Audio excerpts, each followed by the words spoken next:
Vote ঘোষণার পর থেকে অভিযোগের পাহাড়। সি ভিজিল অ্যাপে অভিযোগ জমা পড়েছে ৭৯,০০০। ৯৯% অভিযোগের নিষ্পত্তি হয়েছে, আর এর মধ্যে ৭৯% অভিযোগ ১০০ মিনিটের মধ্যে নিষ্পত্তি হয়েছে বলে দাবি জাতীয় নির্বাচন কমিশনের। দেখুন।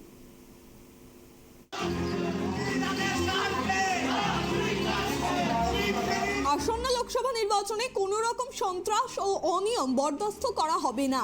ভোটের দিন ঘোষণার আগেই তা জানিয়ে দিয়েছিলেন মুখ্য নির্বাচন কমিশনার রাজীব কুমার। একাধিক পদক্ষেপের কথাও বলেছিলেন তিনি। দেশ জুড়ে আজ পর্যন্ত বিভিন্ন অভিযোগের ভিত্তিতে প্রায় ৭৯,০০০ অভিযোগ জমা পড়েছে সি ভিজিল অ্যাপে। ৫৮,৫০০ অভিযোগ অর্থাৎ প্রায় ৭৮% অভিযোগ বেআইনি হোর্ডিং নিয়ে। মোট অভিযোগে ১৪০০ অভিযোগ শুধুমাত্র টাকা দেওয়া, উপহার বিলি ও মদ বিতরণ নিয়ে জমা পড়েছে। ২,৪৫৪টি অভিযোগ অর্থাৎ প্রায় ৩% সম্পত্তি বিকৃতকরণের জন্য জমা পড়েছে অভিযোগ।